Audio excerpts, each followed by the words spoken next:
Hello guys, சூப்பரான அதிரசம் தான் இன்றைக்கி நான் பண்ணியிருந்தேன். இது வந்து ரொம்பலாம் பாகுபாதை எடுத்து கஷ்டப்பட்டு பண்ணணும் அவசியமே கிடையாது. சிம்பிள் அண்ட் டேஸ்டியாக நான் பண்ணியிருக்கேன். அது எப்படி தான் உங்க கூட ஷேர் பண்ண போகிறேன்.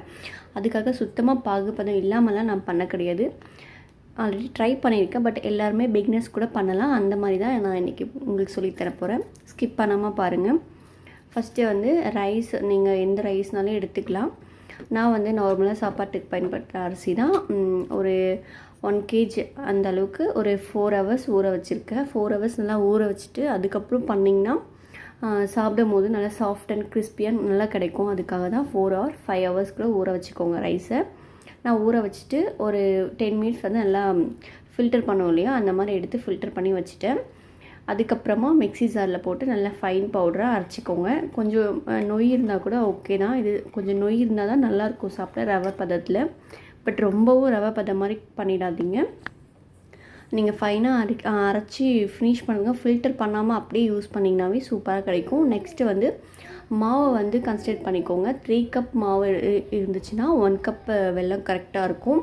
உங்களுக்கு டேஸ்ட் அதிகமாக வேணும்னாலும் 1.5 cup நீங்கள் யூஸ் பண்ணிக்கலாம். நான் வந்து 3 cup ரைஸ் பவுடர்னால் 1 cup ரேஷியோவில் தான் இன்றைக்கி யூஸ் பண்ணியிருந்தேன். அதுக்கப்புறம் வெல்லத்தை நல்லா பொடி பண்ணிவிட்டு ஏதாச்சும் ஒரு பாத்திரத்தில் வந்து ஆட் பண்ணி தண்ணி ஊற்றிட்டு நல்லா கரைச்சி ஃபில்டர் பண்ணி எடுத்துக்கோங்க. அதுக்கப்புறமா பாத்திரத்தில் ஆட் பண்ணிவிட்டு அது வந்து லைட்டாக நான் வீடியோவில் காட்டியிருப்பேன். ரொம்ப உருண்டை சைஸெல்லாம் வரணும் அப்படின்னு அவசியமே கிடையாது. கொஞ்சமாக அந்த நூல்ஸ் பதம் வரும்னு சொல்லுவாங்க பார்த்தியா, அந்த ஸ்டேஜ்லேயே ஸ்டவ் ஆஃப் பண்ணிவிட்டு உங்களுக்கு எள்ளு நீங்கள் போடுறதா இருந்தால் போட்டுக்கோங்க. நான் போட்டிருக்கேன். எள்ளு போட்டுட்டு பாகு வந்து நிறைய இருக்கிற மாதிரி இருந்துச்சுன்னா வெள்ளைப்பாகு வந்து கொஞ்சோண்டு எக்ஸ்ட்ரா எடுத்து வச்சுட்டு அதுக்கப்புறமா ரைஸில் கொஞ்சம் கொஞ்சமாக ஆட் பண்ணிவிட்டு நல்லா மிக்ஸ் பண்ணிக்கோங்க. கொஞ்சம் ரொம்ப இலகுன மாதிரி தான் இருக்கும் ஃபஸ்ட்டு. பட் அப்படியே ஃபுல்லாக க்ளோஸ் பண்ணிவிட்டு உடனே செஞ்சிங்கன்னா சூப்பராக இருக்கும். கொஞ்சம் கொஞ்சமாக எடுத்து நான் வந்து ஆயில் கவர் தான் யூஸ் பண்ணியிருக்கேன். நீங்கள் அந்த மாதிரி வாழை இலை இருந்தால் கூட யூஸ் பண்ணிக்கலாம். சின்ன சின்ன ரவுண்டாக தட்டிட்டு மேலே வந்து எள்ளு நீங்கள் ஆட் பண்ணாலே ஆட் பண்ணிக்கலாம்.